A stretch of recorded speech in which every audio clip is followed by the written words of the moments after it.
अस्सलामु अलैकुम वरहमतुल्लाहि वबरकातुहू। उम्मीद है आप सब खैरियत से होंगे। तो नाज़रीन, हम बात करते हैं मुसलमानों की हबशा की तरफ हिजरत। मुसलमानों को और इनके सरदार फ़ख्र दो आलम सल्लल्लाहु अलैहि वसल्लम को जब कुफ़ार से तकलीफ़ पहुँचती ही रही, आए दिन इनमें बजाय कमी के इज़ाफ़ा ही होता रहा। तो हुज़ूर अकरम सल्लल्लाहु अलैहि वसल्लम ने इनको इजाज़त फरमाई कि वो यहाँ से किसी दूसरी जगह चले जाएं। तो बहुत से हज़रात हबशा की तरफ हिजरत फरमा गए। हबशा के बादशाह अगरचे नसरानी थे और इस वक्त तक मुसलमान ना हुए थे, मगर इनके रहम दिल और मुसन्नफ मजाज होने की शोहरत थी। चनाचा नबूवत के 5वें बरस रजब के महीने में पहली जमात में कुछ मर्द और कुछ औरतें हबशा की तरफ हिजरत फरमा गई। मक्का वालों ने इनको पीछा किया, ये ना जा सके, मगर ये लोग हाथ ना आए। वहाँ पहुँचकर इनको ये खबर मिली कि मक्का वाले सब मुसलमान हो गए हैं। इस खबर से ये हजरात बहुत खुश हुए, अपने वतन वापस आ गए। लेकिन मक्का मुकर्रमा के करीब पहुंचकर उन्हें मालूम हुआ कि यह खबर गलत थी। मक्का वाले इसी तरह बल्कि इससे भी ज़्यादा दुश्मनी और तकलीफ पहुंचाने में मसरूफ़ हैं। तो बड़ी दिक्कत हुई। इनमें से बाज़ हजरात वहीं से वापस चले गए और बाज़ ने किसी की पनाह लेकर मक्का मुकर्रमा में दाखिल हुए। तो नाज़रीन, ये हबशा की तरफ थी पहली हिजरत। इसके बाद फिर एक बड़ी जमात ने मुतफर्रिक तौर पर हिजरत की और ये हबशा की तरफ दूसरी हिजरत कहलाती थी।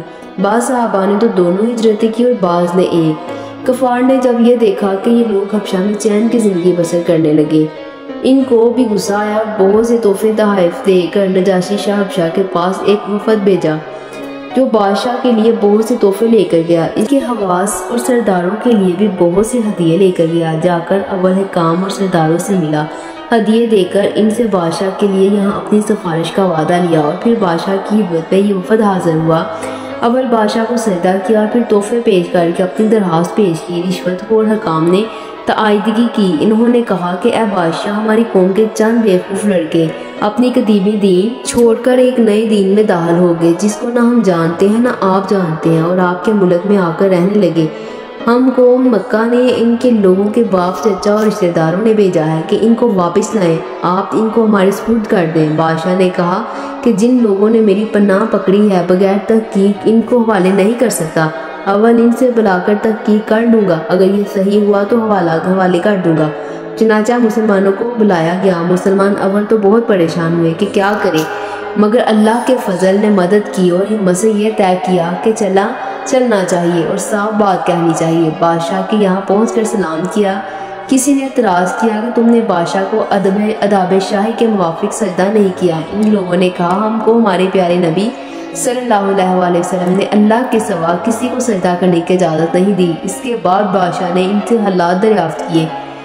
हज़रत जाफ़र रज़ी अल्लाह तआला अन्हु आगे बढ़े और फरमाया कि हम लोग जहालत में पड़े हुए थे, ना अल्लाह को जानते थे ना इसके रसूलों से वाकिफ थे। पत्थरों को पूजते थे, दाड़ खाते थे, बुरे काम करते थे, रिश्ते नातों को तोड़ देते थे। हम इसी हाल में थे कि अल्लाह ने अपना एक रसूल भेजा जिसके नस्ब को, इसकी सच्चाई को, इसकी अमानतदारी को, परहेजगारी को हम खूब जानते हैं। इसने हमको एक अल्लाह वाहदाहु ला शरीका लह की इबादत की तरफ बुलाया, पत्थरों और बुतों के पूजने से मना फरमाया। इसने हमें अच्छे काम करने का हुक्म दिया, बुरे कामों से मना किया। इसने हमें सच बोलने का हुक्म दिया, दारी का हुक्म दिया, सुलह रहमी का हुक्म दिया, पड़ोसी के साथ अच्छा बर्ताव करने का हुक्म दिया, नमाज, रोज़ा, सदका, खैरात का हुक्म दिया, अच्छे अखलाक की तालीम दी, ज़िना, झूठ बोलना, यतीम का माल खाना, किसी पर तोहमत लगाना, इस किस्म के बुरे माल से मना किया। हमें कुरान पाक की तालीम दी, हम इस पर ईमान लाए, इस फरमान की तकमील की जिस पर हमारी कौम हमारी दुश्मन हो गई और हमें हर तरह से सताया। हम लोग मजबूर होकर तुम्हारी पनाह में अपने नबी अकरम सल्लल्लाहु अलैहि वसल्लम के इरशाद से आए हैं। तो बादशाह ने कहा, जो कुरान तुम्हारे नबी लेकर आए हैं वो कुछ मुझे भी सुनाओ।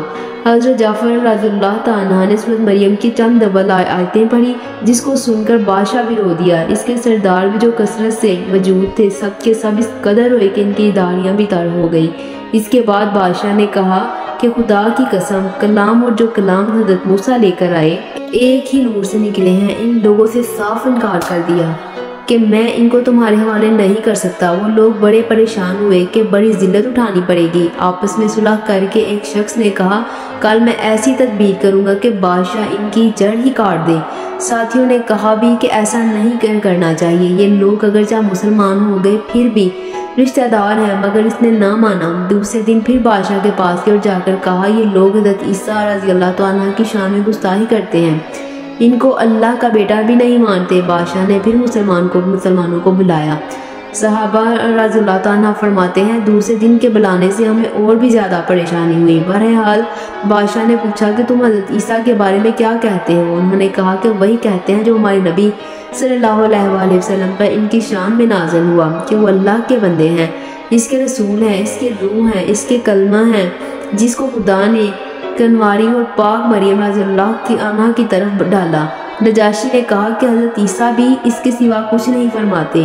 سردار آپس میں کچھ باتیں کرنے لگے۔ نجاشی نے کہا تم جو چاہے کہو۔ اس کے بعد نجاشی نے ان کو تحفے واپس کر دیے۔ مسلمانوں سے کہا تم امن سے ہو، جو تمہیں ستائے اس کو تاوان چل دینا پڑے گا۔ اس کا اعلان بھی کرا دیا جو شخص ان کو ستائے گا اس کو تاوان دینا ہوگا۔ اس کی وجہ سے وہاں کے مسلمانوں کا اور بھی زیادہ حوصلہ ہونے لگا۔ اس وفد کو ذلت سے واپس آنا پڑا تو پھر کفار مکہ کا جتنا بھی غصہ جوش کرتا ظاہر ہے، اس کے ساتھ ہی حضرت عمر رضی اللہ عنہ کے اسلام لانے ان کو اور بھی جلا رکھا تھا، اور ہر وقت اس فکر میں رہتے تھے کہ لوگوں کا ان سے ملنا جلنا بند ہو جائے، اسلام کا چراغ کسی طرح بجھے۔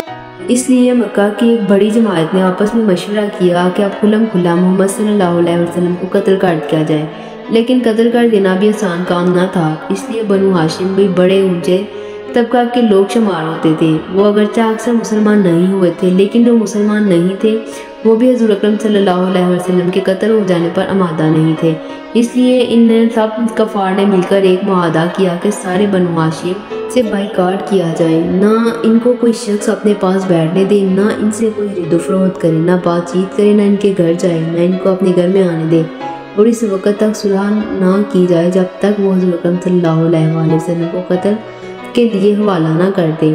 یہ معاہدہ زبانی گفتگو پر ختم نہیں ہوا، بلکہ محرم کو ایک معاہدہ تحریری لکھ کر بیت اللہ میں لٹکایا گیا تاکہ ہر شخص اس کا احترام کرے، اس کو پورا کرنے کی کوشش کرے۔ اس معاہدے کی وجہ سے 3 برس تک یہ سب حضرات 2 پہاڑوں کے درمیان ایک گھانی میں نظر بند رہے کہ نہ کوئی ان سے مل سکتا تھا، نہ یہ کسی سے مل سکتے تھے، نہ مکہ کے کسی آدمی سے کوئی چیز خرید سکتے تھے، نہ باہر سے آنے والے کسی تاجر سے مل سکتے تھے۔ اگر کوئی شخص باہر نکلتا تھا تو پیٹا جاتا، کسی سے ضرورت کا اظہار کرتا تو صاف جواب پاتا۔ معمولی سا سامان گلا وغیرہ جو ان لوگوں کے پاس تھا وہ کہاں تک کام دیتا۔ آخر فاقوں پر فاقے گزرنے لگے، عورتیں اور بچے بھوک سے بےتاب ہو کر روتے اور چلاتے۔ ان کے عذاب کو اپنی بھوک اور تکلیف سے زیادہ ان بچوں کی تکلیف ستاتی تھی۔ آخر 3 برس کے بعد اللہ کے فضل سے وہ صحیفہ دمشق کی نظر ہوا تو ان حضرات کی یہ مصیبت دور ہوئی۔ 3 برس کا زمانہ ایسے تحت بائیکاٹ نظر بندی میں گزرا۔ ایسی حالت میں ان حضرات پر کیا کیا مشقتیں گزری ہوں گی وہ ظاہر ہے، لیکن اس کے باوجود صحابہ کرام نہایت ثابت قدمی کے ساتھ اپنے دین پر جمے رہے، اور مشقتیں ان لوگوں نے اٹھائی جن کے آج ہم نام لیوا کہلاتے ہیں۔ لوگ ترقی کے باب میں صحابہ کرام رضی اللہ عنہ جیسی ترقیوں کے خواب دیکھتے ہیں، لیکن کسی وقت ذرا غور کر کے یہ بھی سوچنا چاہیے کہ ان حضرات نے قربانیاں کتنی فرمائی۔ ہم نے دین کی خاطر اور اسلام کی خاطر، مذہب کی خاطر کیا کیا کیا۔ کامیابی ہمیشہ کوشش کی مناسب ہوتی ہے۔ ہم لوگ چاہتے ہیں کہ عیش و آرام، بددینی، دنیا طلبی میں کافروں کے دوش بدوش چلے، اسلامی ترقی ہمارے ساتھ ہو، یہ کیسے ہو سکتا ہے؟ میرے پیاروں، دین کے ساتھ اس جان فشانی کے باوجود جس کی کسے ابھی گزرے، دین کے لیے اپنی جان و مال آبرو سب کچھ فنا کر دینے کے بعد جس کا نمونہ ابھی آپ دیکھ چکے ہیں، اللہ تعالیٰ کا خوف اور ڈر جس قدر ان حضرات میں پایا جاتا تھا، اللہ کرے اس کا کچھ حصہ ہم سیاہ کاروں کو بھی نصیب ہو جائے۔